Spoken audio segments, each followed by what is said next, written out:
Right then, my little bunch of wrenchoholics. I'm going to do it this way.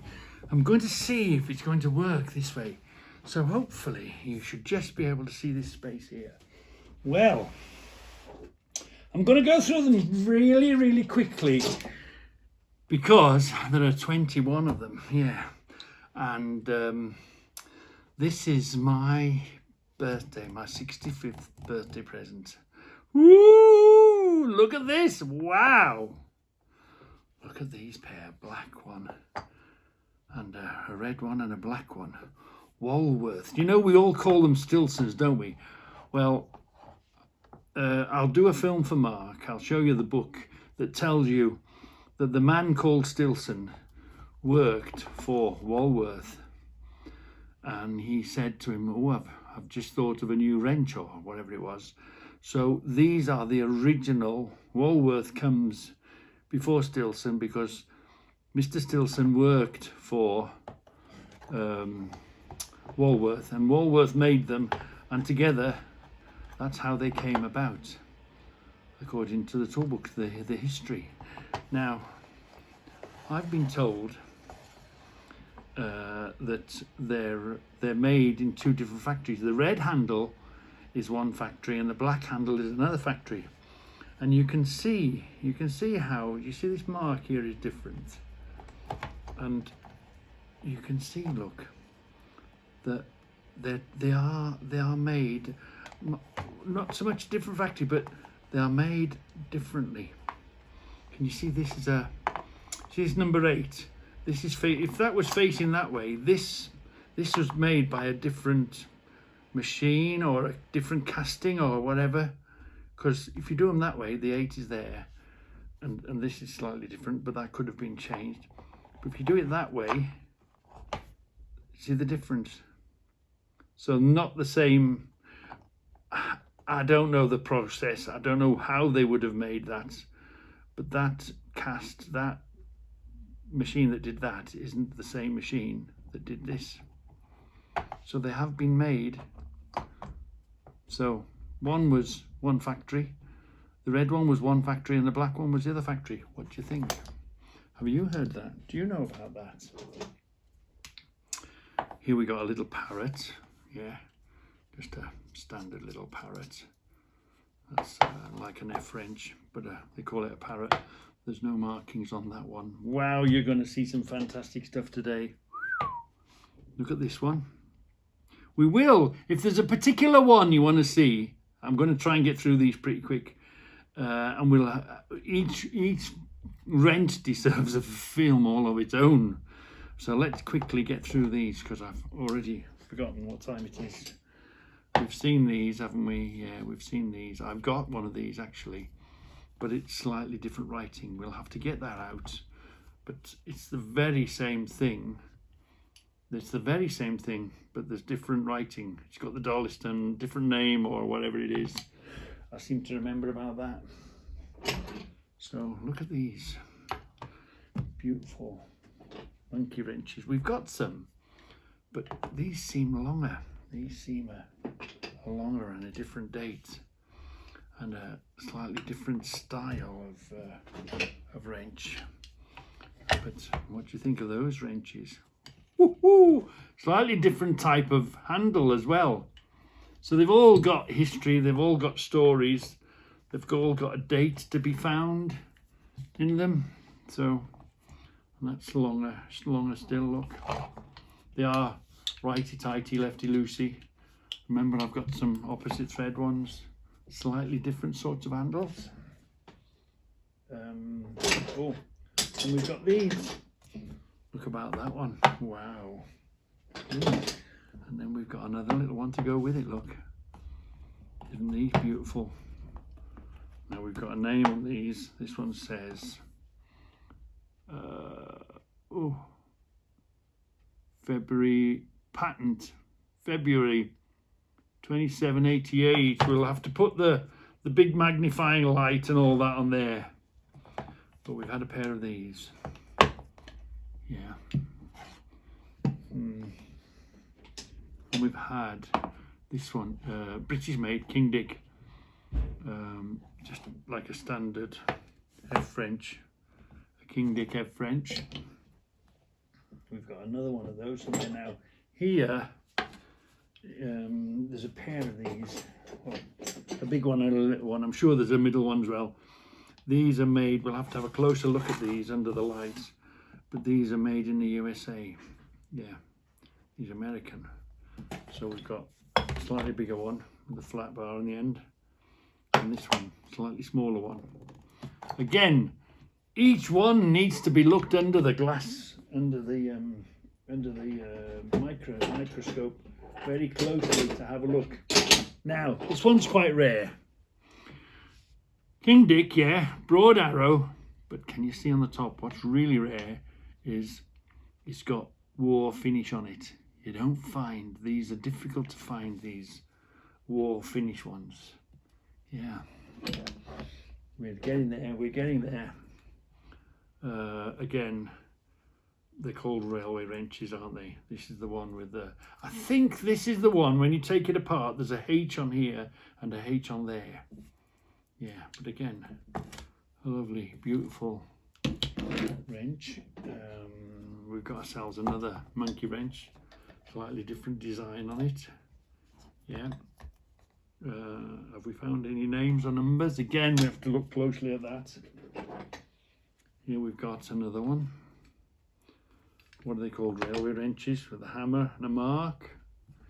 Yeah, we got that one. And then here we go. Here we go. Look at this. Look at the date on this. 1817. That's got to be now the oldest wrench. It says the name on it is Molten. Molten, and there's something very faint in here. But 1817. How is that? Look at that. How has that survived? How has that got to be where it has? It's come to a safe place now. It's come with the rest. But 1817, I think 1817 is the oldest wrench that I've got. And then we're going up a size now, aren't we? Look, these are called, some of them called tank wrenches. These are railway wrenches. Yeah. Now, railway wrenches because they worked on the steam trains, or was it railway wrenches because they worked on the track? But there's a railway wrench there, and the pièce de résistance. Oh, look at this one. Wow. Look at that for a railway wrench. Wow. And I am so lucky, so chuffed. I hope that hasn't taken all the time, and we'll be looking at them individually. If there's a particular one that you've seen that you want me to look at first, or have a real close look at it, and we'll find them, you know, we've got the big light and all that. So hopefully, look at that. Woo-hoo-hoo-hoo-hoo. Fantastic, fantastic, fantastic. And this has almost got the similar story. Wow, we've got to do that film next. And you are going to be amazed. You're going to be gobsmacked. I've got a very interesting story to tell you about what's in there. So, yeah. Did that work? Did that work do the trick? Here is a fantastic book by Dominic Chineer, Tools. And you know I was talking about the wrench and all that. And this is where you can get your information. Part of collecting the tools and then collecting. And you're wondering who Dominic Chineer is. Look, he's the guy off the repair shop. The repair shop, yeah. And he's got his own channel, fantastic. He's working on a Porsche and a V-dub, and just look for Dominic Chineer and you'll find him. But anyway, let's just concentrate on, let's see if I remember what we read was what we saw. So Debbie's kindly going to read that for us, aren't you, Deb? God, I suppose. Yeah, I suppose, yeah. Okay. Hold on, let me just put these, and you know what we're talking about, because they're here, look, these two. Remember the Walworth and the thing. Right, go on. Okay, yeah. Okay. A pipe wrench is basically an adjustable wrench with a serrated jaws that grips onto the pipes. Like the adjustable spanner, this tool is going to take us on a journey to the USA and Sweden. Daniel Stilson was born in 1826 in Durham, New Hampshire. He worked as a ship's mechanic during the American Civil War before becoming an engineer for J.J. Woolworth & Co., a company based in Cambridge, Massachusetts. Apologies to our US people if I've said that wrong. That had started out steam heating systems to buildings. Later on, it began producing its own pipe fittings and valves. While he was working for them, Stilson came up with an idea for a tool designed to grip on to a metal pipe with slanted teeth facing in opposite directions, which made a stronger grip. He put together a wooden prototype, which his employers were impressed by. They wanted him to prove how strong it was, so they had a version made from steel and asked Stilson to see if he could tear through a pipe, which he did. Amazingly, they didn't screw him over, but instead insisted that he patent his new tool, which he did in 1869, and license it to the company. They began producing it, and timing couldn't have been better because heating systems were being installed everywhere, and there was a gap in the market for a versatile plumber's gripping tool. The licensing arrangement with J.J. Woolworth & Co. made Stilson the equivalent of just under $2 million, £1.5 million in today's money. Not bad. His patent ran out a long time ago, but the tool has changed little since his original design. A Stilson wrench is the tool you think of when you hear pipe wrench, and the word Stilson still tends to appear on the name of the tool. In 1888, our friend Johann Petter Johannesson was making the final touches to a new type of pipe wrench, which he patented before patenting another version in 1894. The updated one had 2 long handles and 2 movable jaws with serrated teeth that were adjusted by rotating a threaded ring halfway up the handle. In that way, it's more like a mole grip or a vice grip than a wrench. It can grip with a lot of force and doesn't need to enlarge a knock nut, but can be quite unwieldy compared with the smaller, more manoeuvrable Stilson wrench. Johannesson's tool became known as a plumber's wrench or Swedish wrench, and they're still very much in use today. You see, now we got that information from a book. Didn't you buy it for me last Christmas or something like that? I did indeed. You did indeed. Look, and this is called Tools, a Visual History. So isn't that fantastic, being able to, find the tools, find the age of the tools, and then read about it. Get Debbie to read it. Terms as well. Yeah, and this book does all that for you. I'm the sort, I just like to look at pictures, but I love it when Debbie, we got a monkey wrench in there, an adjustable wrench and spanners, and we've got box spanners here as well. Look, isn't this fantastic? So, some of the tools we're using every day and we take for granted have such a story, such a history, and you'll find that sort of information because we like to find the book now where this was for sale. Now we like to find the sales brochure and that sort of a thing, that these are in here. Collecting vintage tools is a fantastic hobby to have. So getting back to it, I'm too tight to smoke. If you could have spent this money buying a bottle of beer and got yourself sozzled and it would have gone, or you might have been stupid enough to roll it up in the form of a cigarette and light the end of it and breathe the stuff in. I'm too tight to do that. Buying vintage tools and enjoying them is fantastic, isn't it? And Dominic Chinier's book is a really good source of, and when you get talking, if you're down the pub talking, don't you? And there we are, you see, Stilson and Walworth, made in the USA. Look, wow. Isn't this tool collecting hobby such a fantastic thing? So much history. Let's consult the Buck and Hickman book, the 1935 Buck and Hickman book. So we have to look at the index. The index in these books are fantastic.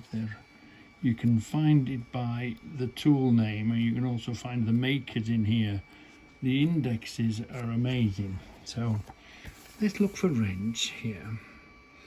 So going down to wrench is Stilson. Stilson, there we are, look, Stilson, page 251.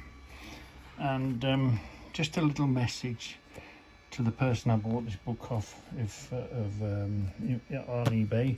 Look, I really hope you find this book interesting and belong to my dad. Look at this, it's fantastic. And voila, here we are, here are the Stilsons. And that's the one we've got downstairs. Wow, isn't that amazing? Isn't that fantastic?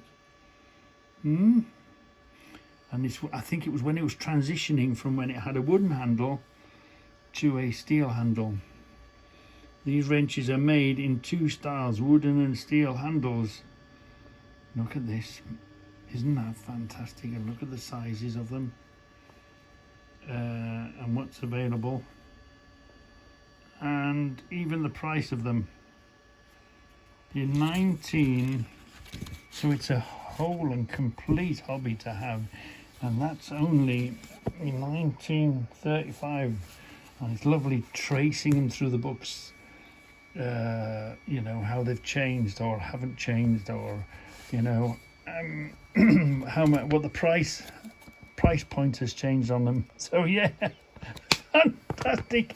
They're in the Buck and Hickman book, and this is the oldest one I've got, and this is where I keep all my books, all my you know, collecting books and tool collecting books and all that sort of stuff.